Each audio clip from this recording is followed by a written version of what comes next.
Vous avez réussi à faire annuler une subvention de 10 000 € qui avait été versée, à SOS Méditerranée par la ville de Saint-Nazaire. Est-ce que vous pourriez, nous expliquer, voilà, dans quel cadre est-ce que la ville de Saint-Nazaire avait pu, voter cette, subvention à l'association SOS Méditerranée, dont on rappellera, évidemment, les activités qui sont,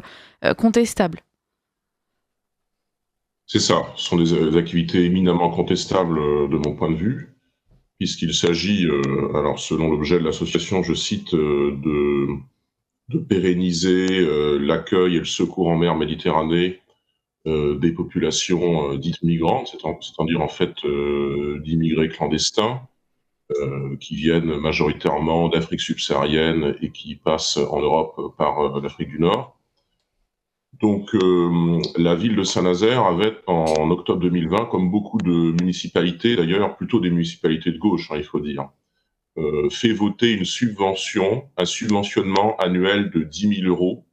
c'est-à-dire 60 000 € à l'échelle du municipio, précisément pour aider les activités de sauvetage de SOS Méditerranée. Et à l'époque, j'ai été, je précise, conseiller municipal d'opposition à Saint-Nazaire entre 2014 et 2020. Donc je venais de quitter mon mandat. Mais en tant que contribuable nazérien, j'ai effectué ce que j'estimais être nécessaire, c'est-à-dire un recours en justice pour que cette subvention soit annulée et que l'argent public, en l'occurrence l'argent public des Nazériens, qui leur avait été prélevé par ces 60 000 € de subventionnement, leur soit restitué. Et autant j'ai été débouté en première instance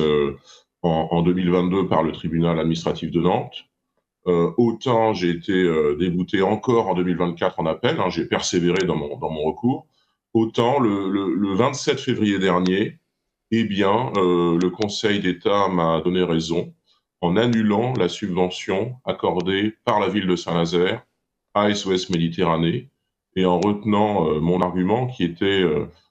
principal, qui était que ce subventionnement correspondait en fait à une rupture de la neutralité du service public attendu par une mairie, que ce n'était pas là la mission d'une municipalité que d'aider une association politisée, une ONG qui prétend faire du secours en mer comme ça de populations migrantes. Et donc le Conseil d'État m'a donné raison, m'a donné partiellement raison, puisqu'en fait, il a fait annuler la subvention sans pour autant que l'argent soit restitué. Aussi, donc, il y aura une dernière étape, et j'en fais l'annonce là ce matin sur Radio Courtoisie, c'est une petite exclusivité. Je vais engager ce matin une saisine du juge de l'exécution, parce qu'en vertu de l'article 911-4 du Code de justice administrative, pour qu'il y ait,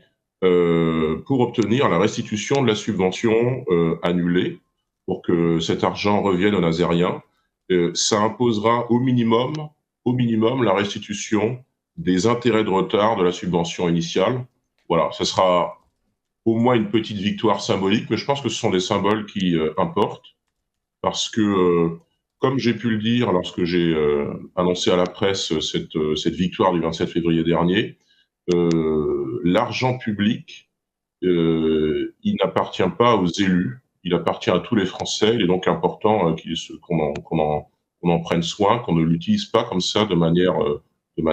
pour faire n'importe quoi, et surtout qu'on ne l'utilise pas pour les organisations politisées et des ONG immigrationnistes, comme peuvent l'être SOS Méditerranée.